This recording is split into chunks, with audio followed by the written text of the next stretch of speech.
Ya. Bismillahirrahmanirrahim. Alhamdulillahilladzi arsala rasulahu bil huda wa dinil haqqi liyuzhirahu 'alad dini kullihi wa kafa billahi syahida.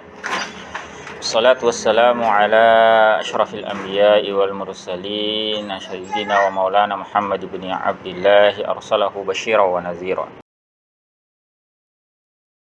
Ada beberapa hadis yang dikemukakan oleh Al-Imam An-Nawawi rahimahullahu ta'ala, penulis kitab ini, berkaitan dengan taubat ini. Ini hadis yang pertama dari sahabat Abu Hurairah radhiyallahu anhu. Beliau berkata, sami'tu Rasulullah sallallahu alaihi wasallam yaqul.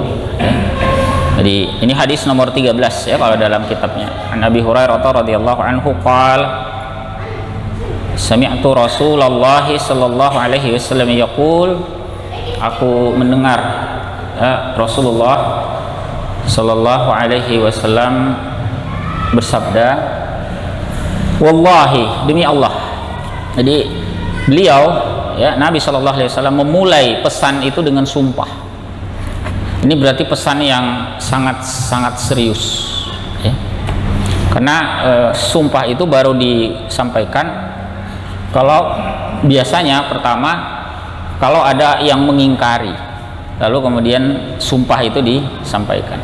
Atau yang kedua, untuk menekankan bahwa apa yang akan disampaikan itu perkara yang sangat penting. Nah, termasuk sabda Nabi Shallallahu Alaihi Wasallam ini pada poin yang kedua.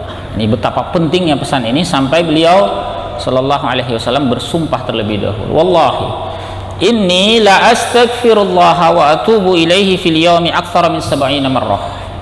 Aku, ya kata Nabi sallallahu alaihi wasallam, itu benar-benar beristighfar kepada Allah, memohon ampunan Allah dan bertaubat kepadanya dalam sehari itu lebih dari 70 kali. Di dalam sehari lebih dari 70 kali. Ini hadis yang diriwayatkan oleh Imam Al-Bukhari. Bahkan di dalam hadis berikutnya yang diriwayatkan oleh Imam Muslim ya, dari Al-Aghar bin Yasar Al-Muzani, Nabi sallallahu alaihi wasallam atau Rasulullah sallallahu alaihi wasallam bersabda, ya ayyuhan nasu tubu ilallahi wastaghfiruh. Wahai sekalian manusia, bertaubatlah kepada Allah dan mohonlah ampunan ya kepadanya. Fa inni atubu fil yaumi mi'ata marrah. Karena aku, kata Nabi sallallahu alaihi wasallam, ya, atau sesungguhnya aku dalam sehari itu bertaubat kepada Allah 100 kali. Di dalam riwayat Muslim ini sampai 100 kali. Ini padahal beliau sallallahu alaihi wasallam itu adalah sosok yang maksum. Apa maksum itu? Terjaga dari perbuatan dosa. Dibayangkan sosok yang terjaga, tidak bermaksiat kepada Allah Ta'ala, tidak melakukan perbuatan dosa, itu saja masih beristighfar, memohon ampun tidak kurang dari 70 kali. Itu dalam riwayat Al-Bukhari tadi yang pertama. Nah, dalam riwayat Muslim itu disebutkan sampai 100 kali. Maka mestinya kita ini umatnya yang dosa kita itu sehari nggak tahu berapa banyak ya, dalam berbagai kesempatan ya, dalam berbagai keadaan banyak sekali ya, bergelimang dengan maksiat. Maka mestinya kita lebih patut ya bertaubat, beristighfar. Mestinya lebih banyak taubat kita, istighfar kita kepada Allah Ta'ala. Beliau saja yang tidak berdosa itu tidak kurang dari 70 kali melakukan itu. Nah, ikhwafillah rahmatullahi alaikum. Kemudian dua hadis ini juga menunjukkan kepada kita agar kita senantiasa istimrar ya, senantiasa bertaubat, memohon ampun itu berkesinambungan. Jadi itu menjadi amaliyah rutin kita. Jangan berpikir begini, nanti saya bertaubat itu kalau ada habis melakukan maksiat. Bahkan Nabi Shallallahu Alaihi Wasallam yang terjaga pun melakukan itu setiap hari. Ya. Siapa di antara kita yang aman dari dosa setiap harinya? Jadi hatta kita tidak tahu saya bikin dosa apa hari ini, mestinya pun kita tetap meneladani Nabi Shallallahu Alaihi Wasallam. Ya. Kita tidak tahu atau mungkin juga kita tidak ingat, padahal bisa saja dosa kita sudah sangat banyak hari itu. Ya. Maka mari ya kita contoh, kita teladani apa yang dituntunkan ya oleh Nabi Shallallahu Alaihi Wasallam.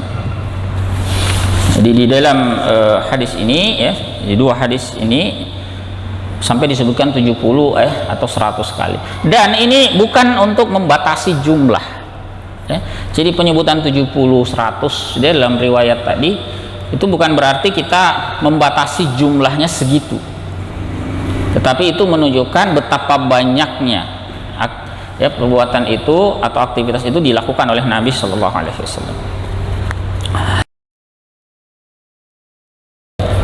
Kemudian hadis yang berikutnya, hadis ke-15, ini dari sahabat Abu Hamzah Anas bin Malik Al-Ansari radhiyallahu anhu, khadim Rasulullah sallallahu alaihi wasallam.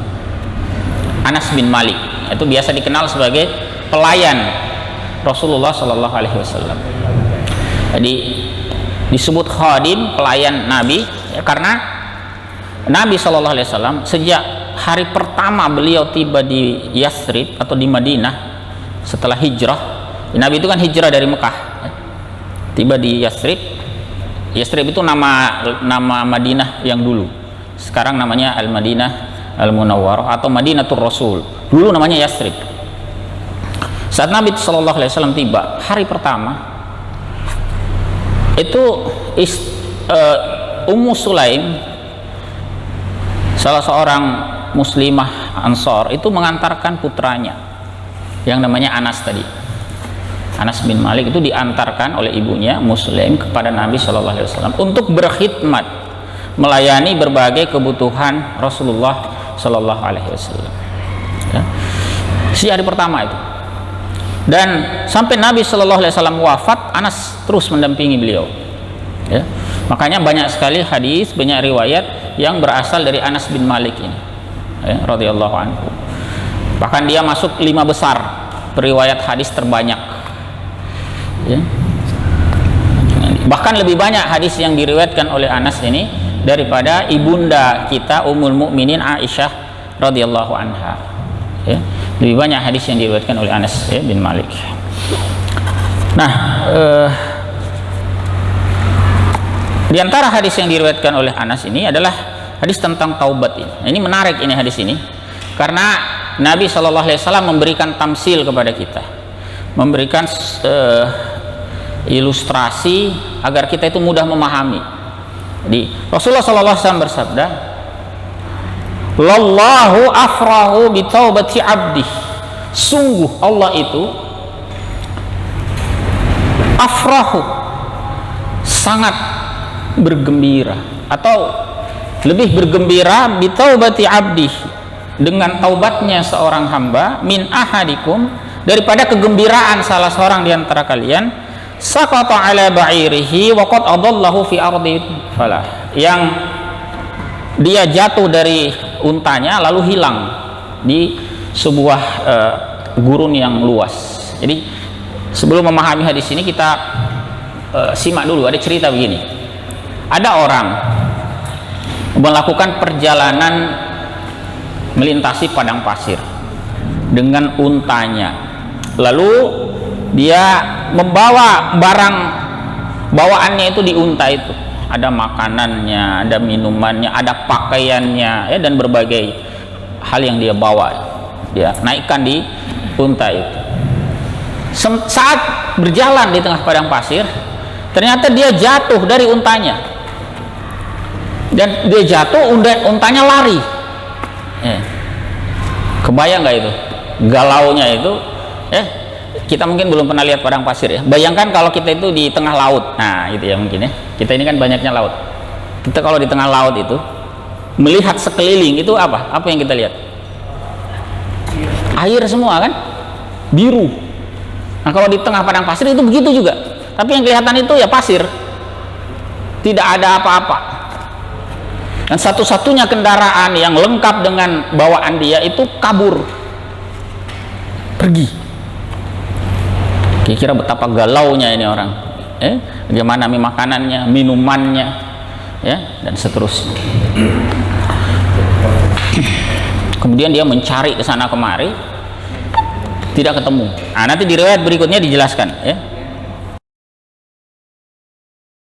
Dalam riwayat Imam Muslim redaksinya begini, lallahu asyaddu farhan, sungguh Allah itu lebih bergembira, ya, bi taubati abdi, dengan taubat hambanya, hina yatubu ilaihi min ahadikum kana ala rahilatihi bi ardin falah, ya, dengan taubat hambanya Allah itu lebih gembira daripada kegembiraan seseorang yang tadi, ya, kehilangan tunggangannya di gurun pasir yang luas. Fanfalatat minhu, unta itu lepas, ya, unta itu kalau tidak dipegang kekangnya juga bisa lepas juga. Nah, kalau lepas gimana ngejarnya itu kira-kira, ya. Padahal wa 'alaiha ta'amuhu wa syarabuh, unta itu atau tunggangannya itu membawa makanannya, minumannya, ya, dan seluruh bawaannya itu. Fa'ayisa minha, sehingga yang bersangkutan kemudian berputus asa.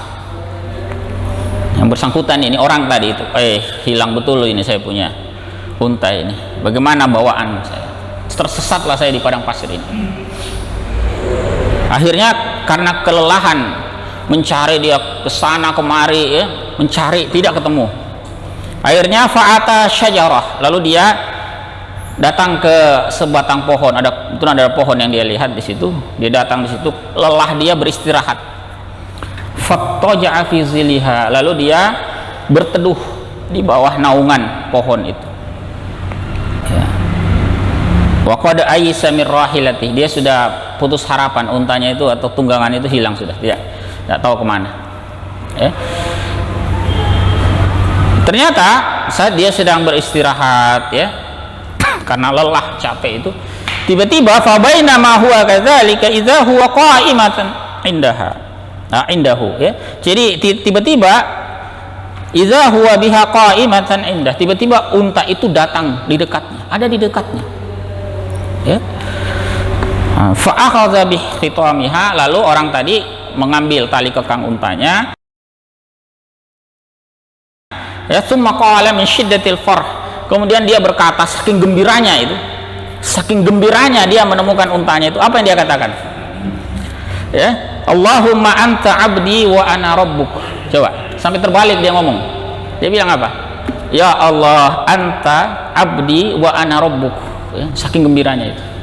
Ini ungkapan salah, ya, tapi dimaklumi kalau dia salah ucap karena sangat gembira. Jadi saking gembiranya dia berkata, ya Allah, engkau adalah hambaku, aku adalah Rabbmu. Tapi salah ucap, saking gembiranya. Nah, kita bisa bayangkan betapa besarnya kegembiraan orang itu, ya. Bisa kebayang nggak itu, ya? Kebayang, ya? Oh, hilang di tengah padang pasir yang luas, tiba-tiba dia temukan lengkap dengan bawaan tadi, sangat gembira, sampai saking gembiranya tadi dia sampai salah ucap, ya. Nah, Nabi SAW menyatakan di awal hadis tadi, lallahu asyaddu farha bitaubati abdi, sungguh Allah itu, kata Nabi SAW, lebih besar kegembiraannya daripada apa yang dirasakan oleh orang tadi, gitu, ya. Itu untuk menunjuk tamsil dari Nabi SAW betapa istimewanya taubat ini. Makanya taubat itu membuat Allah Ta'ala itu suka kepada hambanya, ya. Di dalam ayat misalnya di surah Al-Baqarah itu Allah sebutkan, innallaha yuhibbut tawwabin. Nah, biasanya kan ada sambungannya wa yuhibbul mutatahhirin, ya. Sungguhnya Allah yuhibbut tawwabin, itu menyukai, mencintai orang-orang yang suka bertaubat, ya. Jadi ketika hamba itu bertaubat kepada Allah Ta'ala, Allah itu sangat suka. Bahkan di surah yang lain, misalnya di dalam Di dalam surah Hud itu bagian awal itu Allah Ta'ala menghubungkan istighfar itu dengan terbukanya pintu-pintu rezeki. Ketika Allah Subhanahu Wa Ta'ala mencintai, ya Allah akan lapangkan. Ayat ketiga ya surah Hud itu, wa anistaghfiru rabbakum summa tubu ilaihi yumatti'kum mata'an hasana. Ya, dan mohon ampunlah kalian kepada Rabb kalian dan bertobatlah, kemudian bertobatlah kepadanya, niscaya dia akan melimpahkan nikmat yang baik kepada kalian. Jadi ada hubungan yang sangat erat dengan apa? Istighfar kita dengan apa? Kelapangan rezeki yang Allah berikan. Jadi kalau selama ini mungkin ada yang merasa kok rezeki saya rasanya agak susah ini ya. Nah, jangan-jangan kita ini kurang istighfar, kurang bertobat ya kepada Allah Ta'ala. Karena dengan istighfar kita, dengan taubat kita, Allah itu sangat-sangat senang. Okay. Nah, ikhwafillah rahmatullahi alaikum, satu lagi ya, satu hadis lagi, hadis yang ke-16 dari sahabat Abu Musa Al-Asy'ari ya, atau biasa disebut Abdullah bin Qais ya. Abu Musa Al-Asy'ari ini salah seorang sahabat Nabi Shallallahu Alaihi Wasallam yang disebutkan itu punya suara sangat indah, sampai-sampai Nabi Shallallahu Alaihi Wasallam itu sering malam-malam itu datang mendengarkan bacaan sahabat ini, bacaan Al-Quran Abu Musa Al-Asy'ari ya. Nah, dia menceritakan sebuah hadis dari Nabi Shallallahu Alaihi Wasallam. Beliau berkata, Innallaha ta'ala yabsutu yadahu bil-laili liyatuba musii'un nahar. Sesungguhnya Allah Ta'ala membentangkan ya, yadnya ya, yad ini kalau arti harfiahnya tangan ya, tapi jangan dibayangkan seperti tangan makhluk ya. Jadi atau tidak diterjemahkan. Biasanya ada sebagian ulama yang tidak menerjemahkan juga ya. Atau ada juga yang mentakwil dalam arti Allah melapangkan rahmatnya, membentangkan rahmatnya di malam hari, liyatuba musii'u bin ya, liyatuba musii'un nahar, agar orang yang bermaksiat di siang hari itu bertaubat ya, diterima taubatnya di malam hari. Wa yabsutu yadahu bin nahari liyatuba musii'ul laili, dan dia juga membentangkan yadahu atau tangannya atau rahmatnya dia bentangkan di siang hari, sehingga orang yang bermaksiat di malam hari bisa bertaubat dan Allah menerima taubat. Dan akan terus begitu ya, hatta tatlu asy-syamsu min maghribiha, sampai kelak nanti matahari itu terbit dari tempat terbenamnya ya, atau kalau dalam bahasa kita terbit dari barat ya, dari maghribnya, dari tempat dia terbenam. Nah, ikhwafillah rahmatullahi alaikum, hadis yang terakhir ini mengisyaratkan kepada kita bahwa rahmat Allah kepada hambanya ya, juga maafnya Allah kepada hambanya itu mencakup seluruh waktu. Mau kapanpun seorang hamba itu bermaksiat, kapanpun dia bertaubat kepada Allah Ta'ala dengan penuh kesungguhan, maka Allah memberikan taubat ya, maka Allah mengampuninya. Jadi tidak ada kekhususan waktu tertentu untuk bertaubat ya. Hari apa kita bagus bertaubat? Tidak ada. Bertaubat itu kapan? Sekarang, segera ya. Tidak ada waktu khusus ya, meskipun memang waktu-waktu mustajabah ada ya, waktu afdolnya ada, tapi prinsipnya itu sepanjang waktu ya. Nah, kalau waktu mustajabnya ya biasanya tengah malam ya, di surah Ali Imran itu kan disebutkan tentang al-ibad itu apa? Di antaranya adalah wal mustaghfirina bil ashar, orang-orang yang senantiasa beristighfar kepada Allah Ta'ala di waktu sahur. Nah, sahur itu kapan? Penghujung malam sebelum subuh. Dia bangun saat orang-orang masih tertidur, saat orang-orang masih terlelap, lalu dia bersimpuh, bermunajat kepada Allah Ta'ala, memohon ampun atas berbagai kekhilafan dosa-dosa yang dia perbuat. Nah, itu waktu istimewa ya, karena selain itu juga menunjukkan kesungguhan ya. Tidak ada orang yang bisa bangun di saat semacam itu kecuali dengan kesungguhan. Jangankan tengah malam ya, subuh saja kalau tidak sungguh-sungguh sulit kita bangun. Apalagi ini di waktu ashar, di waktu orang itu ya waktu-waktu sahur sebelum subuh, di penghujung malam, di saat banyak hamba yang lain. Itu dalam hadis Nabi SAW disebutkan wan nasu niyam, orang-orang sementara tidur terlelap, lalu dia bangun, dia bangunnya ini tentu dengan kesungguhan, lalu dia bermunajat kepada Allah Ta'ala, memohon ampun atas kekhilafan yang telah dia lakukan. Ini orang istimewa yang begini, istimewa.